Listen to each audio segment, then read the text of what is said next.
একটি অপতথ্য বা তথ্যের বিকৃতি গোটা দেশকে অস্থিতিশীল করে ফেলতে পারে, মানুষে মানুষে তৈরি করতে পারে বিভেদ। তাই জাতীয় স্বার্থেই অপতথ্যের বিপরীতে প্রয়োজন সঠিক তথ্য তুলে ধরা। সেই কাজটি করতে এসেছি আমি রুবাইয়া তদিতি। আমন্ত্রণ জানাচ্ছি রিউমার চেক নিয়ে ৭১-এর নিয়মিত আয়োজন ফেক নিউজ স্ক্যানারে। আজ আমাদের সাথে অতিথি হিসেবে যুক্ত থাকছেন জগন্নাথ বিশ্ববিদ্যালয়ের অধ্যাপক ডক্টর আনিসুর রহমান। আপনাকে স্বাগত জানাচ্ছি ফেক নিউজ স্ক্যানারে। আপনার সাথে আলোচনায় আসবো, তবে তার আগে একটা প্রতিবেদন দেখে আসতে চাই সার্বিক পরিস্থিতির একটা ধারণা পাওয়ার জন্য। বিএনপির ভারপ্রাপ্ত চেয়ারম্যান তারেক রহমান বলেছেন, যাদের নির্বাচিত হওয়ার ফিটনেস নেই তারাই পিআর পদ্ধতি চায়। এই শিরোনামে একটি ফটো কার্ড সামাজিক যোগাযোগ মাধ্যমে প্রচার করা হয়েছে। মুহূর্তে কমেন্ট সেকশনে নানা উত্তেজনা, শেষমেশ ফ্যাক্ট চেক করে জানা গেল এটা ছিল গুজব। অপরদিকে new project for the citizens of Bangladesh শিরোনামে প্রধান উপদেষ্টার ছবিযুক্ত একটি ভিডিও সামাজিক যোগাযোগ মাধ্যমে ছড়িয়ে দেওয়া হয়েছে। পরে ফ্যাক্ট চেক করে জানা গেল সেটাও ছিল মিথ্যা তথ্য। দর্শক, সংবেদনশীল এমন কয়েকটি অপতথ্যের ফ্যাক্ট চেক আমার হাতে, শুরুতেই সেটা দেখে নিয়ে চলুন। বিএনপির ভারপ্রাপ্ত চেয়ারম্যান তারেক রহমান বলেছেন, যাদের নির্বাচিত হওয়ার ফিটনেস নেই তারাই পিআর পদ্ধতি চায়। এই শিরোনামে একটি ফটো কার্ড সামাজিক যোগাযোগ মাধ্যমে প্রচার করা হয়েছে।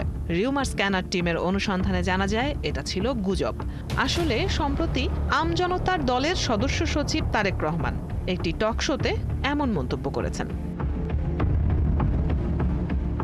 সম্প্রতি new project for the citizens of Bangladesh শিরোনামে একটি ভিডিও সামাজিক যোগাযোগ মাধ্যমে প্রচার করা হয়েছে, যেখানে দাবি করা হচ্ছে সরকার একটি বিনিয়োগ প্ল্যাটফর্ম চালু করেছে, যেখানে একজন নাগরিক প্রতি সপ্তাহে ৩,৭০,০০০ টাকা আয় করতে পারবে এবং অন্তর্বর্তীকালীন সরকারের প্রধান উপদেষ্টা ডক্টর মোহাম্মদ ইউনূস এ বিষয়ে সাক্ষাৎকার দিচ্ছেন। এছাড়া ভিডিওটিতে আরও দাবি করা হয়েছে মাত্র ৩০,৫০০ টাকা বিনিয়োগ করলেই সপ্তাহে ৩,৭০,০০০ টাকা আয় করার নিশ্চয়তা রয়েছে। রিউমার স্ক্যানার টিমের অনুসন্ধানে জানা যায় দাবিটি ভিত্তিহীন, বরং কাতার ভিত্তিক আন্তর্জাতিক সংবাদ মাধ্যম আল জাজিরাতে দেয়া প্রধান উপদেষ্টার একটি সাক্ষাৎকারের ভিডিওকে আর্টিফিশিয়াল ইন্টেলিজেন্স এআই প্রযুক্তির সহায়তায় বিকৃত করে আলোচিত দাবিটি প্রচার করা হয়েছে। দেশটা আপনার বাপের সম্পত্তি না, এটা আমাদের সবার। লুটপাট বন্ধ করেন ভাই, দিন শেষ হয়েছে। চেয়ারটা সাময়িক কিন্তু বদনামটা চিরস্থায়ী। কিছু তো লজ্জা করেন। এই শিরোনামে এক র্যাব সদস্যের বক্তব্য দাবিতে একটি ভিডিও ইন্টারনেটে ঘুরপাক খাচ্ছে। ফ্যাক্ট চেক করে দেখা যায় র্যাব সদস্যের বক্তব্য দাবিতে প্রচারিত ভিডিওর প্রতিবেদনটি আসল নয়। কৃত্রিম বুদ্ধিমত্তা বা এআই প্রযুক্তি ব্যবহার করে ভুয়া এই ভিডিওটি তৈরি করা হয়েছে। নতুন আরেক গুজব ছড়াচ্ছে, যেখানে দাবি করা হচ্ছে ব্রেকিং নিউজ, আওয়ামী লীগ সভাপতি প্রধানমন্ত্রী শেখ হাসিনা সহ টিউলিপ সিদ্দিকের বিরুদ্ধে অন্তর্বর্তীকালীন সরকারের প্রধান উপদেষ্টা ডক্টর মোহাম্মদ ইউনূসের দায়ের করা পারমাণবিক বিদ্যুৎ কেন্দ্রের অর্থ লুটপাটের মামলা থেকে অব্যাহতি পাওয়া Russia, Netherlands, London, Malaysia, Switzerland আদালতের মূল কপিটি হাতে পেলাম। এই ক্যাপশনে একটি ছবি সামাজিক যোগাযোগ মাধ্যমে ভাইরাল। রিউমার স্ক্যানার টিমের অনুসন্ধানে জানা যায় বিষয়টি ছিল গুজব। প্রকৃতপক্ষে সংযুক্ত আরব আমিরাতের আন্তর্জাতিক সহযোগিতা বিষয়ক মন্ত্রী রিম আল হাশিমি এবং রুয়ান্ডার পররাষ্ট্র ও আন্তর্জাতিক সহযোগিতা বিষয়ক মন্ত্রী ভিনসেন্ট বিরুতার সাক্ষাতের ছবিকে আলোচিত দাবিতে প্রচার করা হয়েছে। দর্শক, আজ 4টি ফ্যাক্ট চেক করতে গিয়ে দেখা গেল বাংলাদেশকে ঘিরে আন্তর্জাতিক ও রাজনৈতিক খবরগুলোকে বিকৃত করে মিথ্যা গুজব ছড়ানো হচ্ছে। অন্যদিকে সামাজিক ও ধর্মীয় ইস্যুতেও চলছে অপতথ্যের প্রচার। যথারীতি সবকটি সামাজিক যোগাযোগ মাধ্যমে সেটা ছড়িয়ে দেয়া হচ্ছে। ব্যবহার হচ্ছে ফেক অ্যাকাউন্ট বা পেজ। রুবাইয়া তদিতি, ৭১। দর্শক, শুরুতেই বলেছি আমাদের সাথে আজ অতিথি হিসেবে আছেন জগন্নাথ বিশ্ববিদ্যালয়ের অধ্যাপক ডক্টর আনিসুর রহমান। সরাসরি চলে যাচ্ছি তার কাছে। আজকের প্রতিবেদন আমরা দেখছিলাম, শুধু আজকের না, বিগত বেশ কিছুদিন ধরেই আমরা কিন্তু দেখছি যে এই যে বছরখানেক ধরে রাজনৈতিক পট পরিবর্তনের পর থেকে যে গুজব প্রতিদিন নতুন নতুন তৈরি হচ্ছে এবং সেগুলো কোনোটা ভাইরাল হচ্ছে, সেটার বড় ধরনের প্রভাবও পড়ছে। হয়তো কিছু ভাইরাল হচ্ছেও না। এই পরিস্থিতিটাকে কিভাবে ব্যাখ্যা করবেন? মানে রাজনৈতিক পট পরিবর্তনের পাশাপাশি এই যে অপতথ্য ছড়ানোর একটা প্রক্রিয়া শুরু হয়েছে, এটি কতখানি আসলে বিস্তৃত হতে পারে, কত বেশি ক্ষতিকর প্রভাব ফেলতে পারে সমাজের ওপর? আপনি যথার্থ বলেছেন, বাংলাদেশের একটি রাজনৈতিক পরিবর্তনের মধ্য দিয়ে বাংলাদেশ যখন একটি নতুন বাংলাদেশের স্বপ্ন দেখছে, তখন এই ফেক নিউজগুলো বা বিভ্রান্তিকর নিউজগুলো বেশি পরিমাণে সোশ্যাল মিডিয়াতে ছড়িয়ে পড়ছে।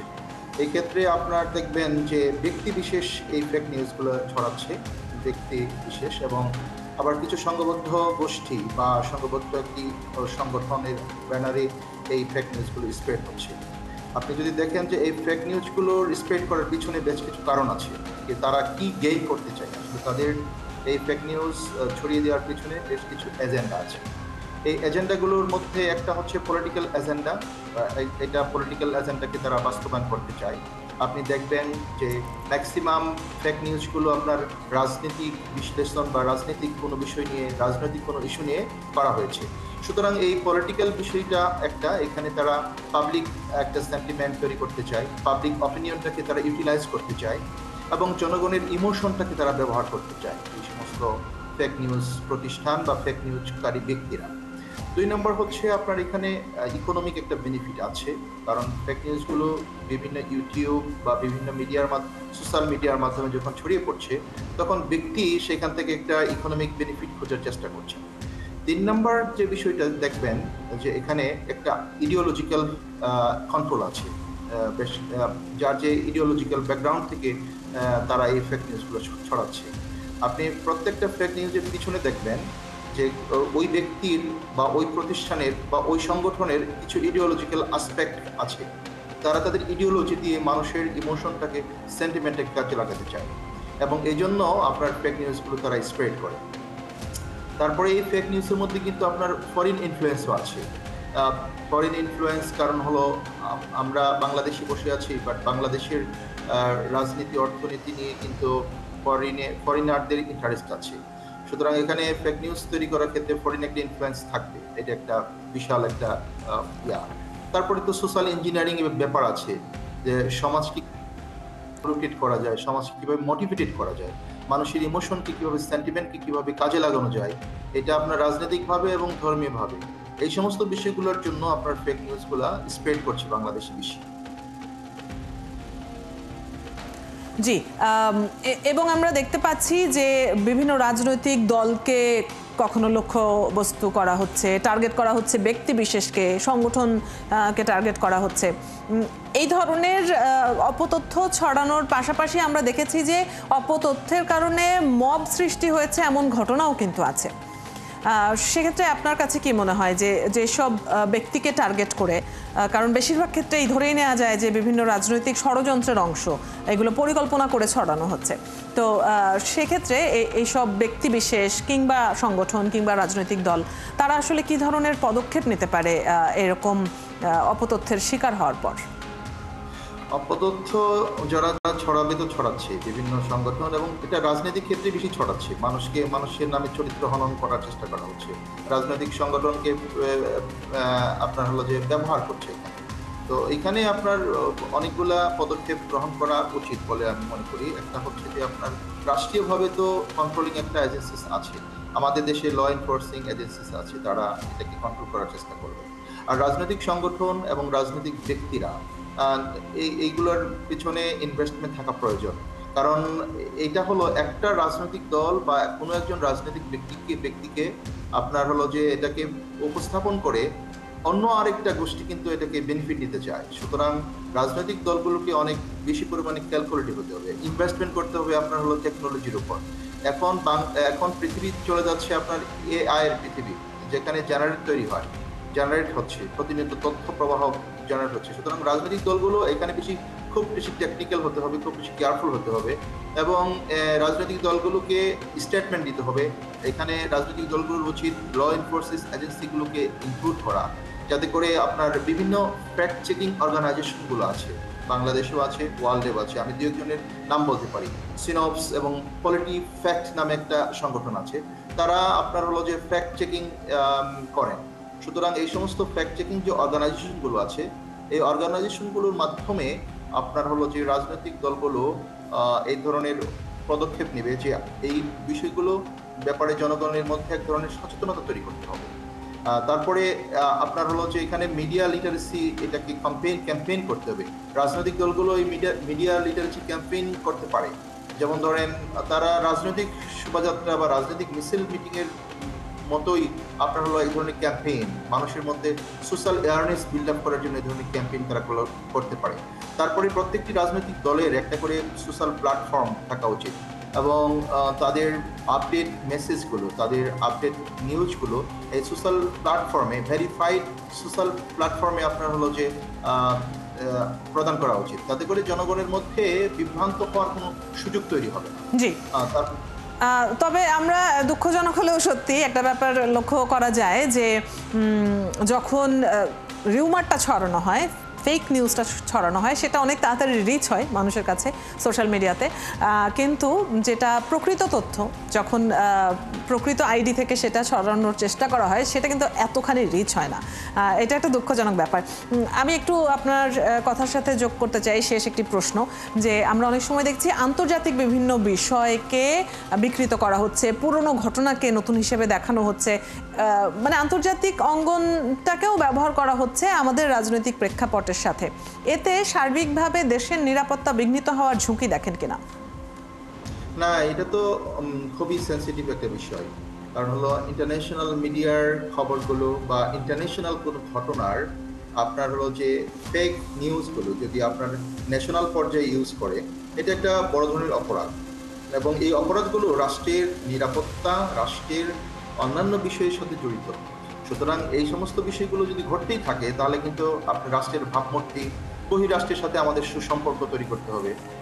আমাদের উন্নত বিশ্ব বলেন, অন্যান্য প্রতিবেশী রাষ্ট্র বলেন বা বন্ধু রাষ্ট্র বলেন, অথবা যে সমস্ত রাষ্ট্রগুলো আমাদের শুভাকাঙ্ক্ষী, তাদেরকে নিয়ে যখন আপনার হলো যে এই ধরনের ফেক নিউজগুলো প্রচারিত হবে, তখন কিন্তু এটা আমাদের দেশের রাজনীতি, দেশের অর্থনীতি, দেশের সংস্কৃতি এবং মানুষের জন্য এটা সুখকর নয়, এটা ভালো কাজ না। সুতরাং এই সমস্ত বিষয়গুলোতে আমাদের ইন্টারন্যাশনাল অ্যাফেয়ার্সের বিষয়গুলো যখন আসবে, তখন সরকারের সর্বোচ্চ আইন প্রয়োগকারী সংস্থাগুলোকে এখানে সময় ইনভেস্ট করতে হবে, প্রযুক্তিগত ইনভেস্ট করতে হবে এবং এইগুলো যাতে করে ব্যাপক পরিমাণে স্প্রেড না হয়, সেক্ষেত্রে আপনাদের ল এনফোর্সিং এজেন্সিসকে সর্বোচ্চ পরিমাণে সতর্ক এবং আইন প্রয়োগ করতে হবে। কারণ হলো ইন্টারন্যাশনাল অ্যাফেয়ার্স এর ব্যাপারটা কিন্তু ডিফারেন্ট, আমাদের ডোমেস্টিক অ্যাফেয়ারটা ডিফারেন্ট। ইন্টারন্যাশনাল অ্যাফেয়ার্স কে যদি আমাদের ডোমেস্টিক অ্যাফেয়ার্সের সাথে ইনক্লুড করতে এবং তারা যদি সফল হয়, এরকম বেশ কিছু চ্যালেঞ্জের মুখোমুখি এখন আসলে হতে হচ্ছে। আর সোশ্যাল মিডিয়া যে শুধু শিক্ষিত মানুষই ব্যবহার করছেন এমনটা না, প্রত্যন্ত অঞ্চলেও ইন্টারনেট পৌঁছে গেছে, কাজেই সবার হাতেই এখন সোশ্যাল মিডিয়া। তো এই সব কিছু মিলিয়েই চ্যালেঞ্জের জায়গা অনেক রয়েছে। সচেতনতার কথা আপনি বারবার বলছিলেন। অসংখ্য ধন্যবাদ আপনাকে আমাদের সাথে আজকে যুক্ত হয়ে আলোচনায় অংশগ্রহণ করবার জন্য। দর্শক, আমাদের সাথে যুক্ত ছিলেন জগন্নাথ বিশ্ববিদ্যালয়ের অধ্যাপক ডক্টর আনিসুর রহমান। কথা হচ্ছিল তার সাথে। আপনারা আছেন ফ্যাক্ট চেক নিয়ে, ৭১-এর নিয়মিত আয়োজন ফেক নিউজ স্ক্যানারে। রবি থেকে বৃহস্পতি সপ্তাহে 5 দিন আমরা রিউমার দূর করতে হাজির হব ঠিক একই সময়ে। আপনারাও যুক্ত হতে পারেন। যে কোনো খবর যদি আপনাকে সংশয়ে ফেলে সেটির একটি স্ক্রিনশট আমাদেরকে মেইল করতে পারেন fns.71tv@gmail.com অথবা ফেসবুকে যোগাযোগ করুন www.facebook/fake-news-scanner। আমরা সেই তথ্যের ফ্যাক্ট চেক করে আপনাদের জানাবো।